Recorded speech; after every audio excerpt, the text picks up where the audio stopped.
Daymon Muehl, leader, giver, loyalist, retired Distinguished Energy Corporation executive, supporter along with his wife Patricia of business education at Texas State University, and member of the prestigious Beta Gamma Sigma International Honor Society for Collegiate Business Schools.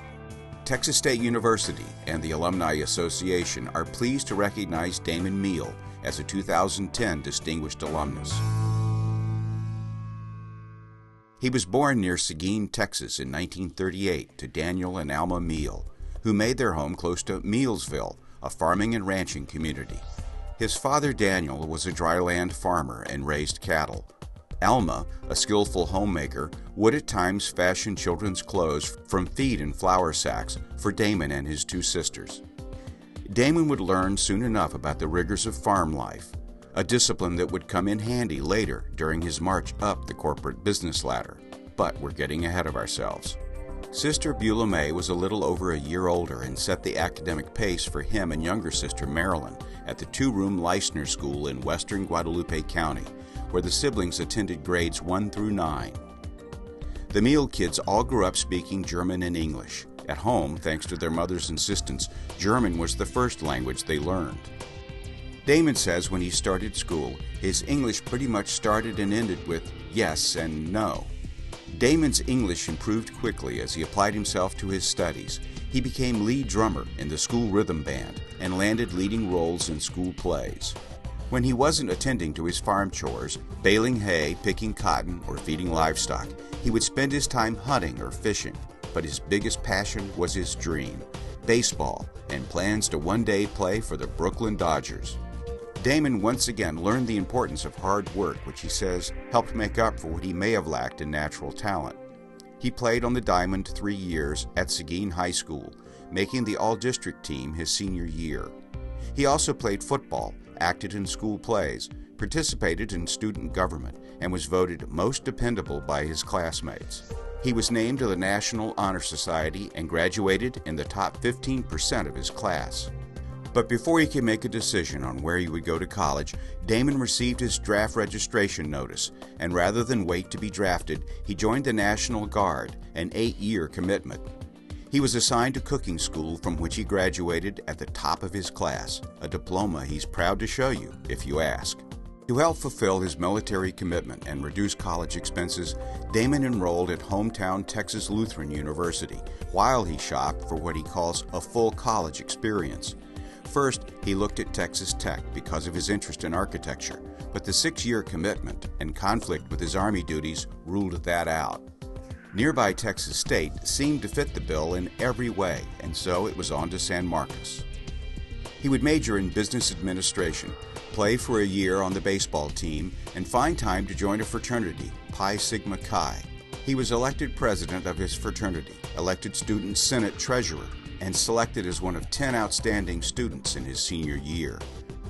But what he is particularly proud of is the fact that he was the first person in his family to graduate with a college degree. After graduation in 1961, his job hunting campaign led to becoming a trainee in the marketing department of the Humble Oil and Refining Company, the company that would become ExxonMobil.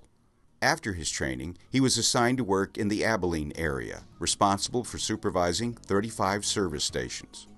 He was encouraged to become involved in civic activities, which naturally led to work with Junior League Baseball and a very large tree. As a member of the Abilene Junior Chamber of Commerce, it was Daymon's responsibility to oversee the transport of a 31-ton Douglas fir from Oregon to Dallas for the National JC Convention. He organized stops along the way at humble service stations, oversaw publicity in newspapers and on radio and television, earning valuable recognition for his employer and praise from all involved. Ironically, the next post with Humble was in Portland, Oregon, the place the tree came from. In 1967, he was transferred to Houston to learn how to train retail service station dealers. Then it was back to Oregon, where he ran training in the Portland district.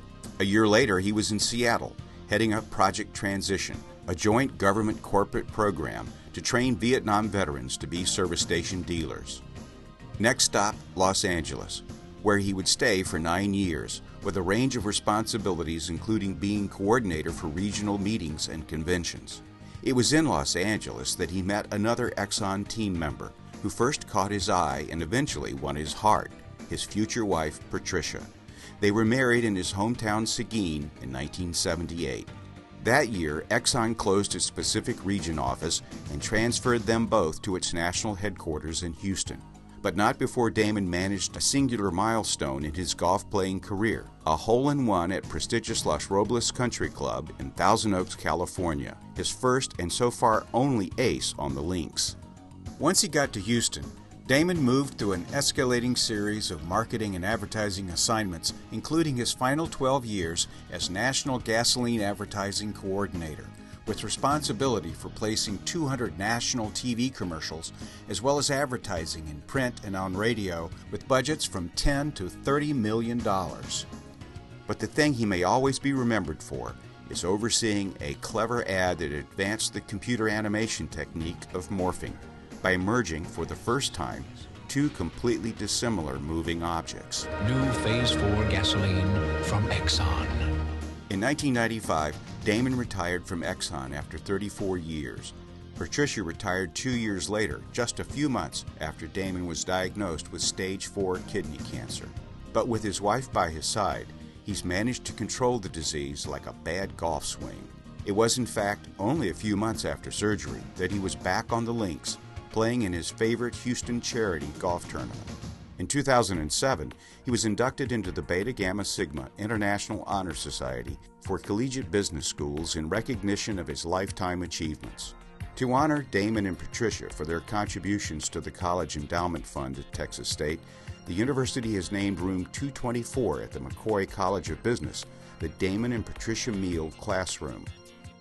The Alumni Association, on behalf of Texas State University, is proud to confer on Daymon Muehl its Distinguished Alumni Award for 2010.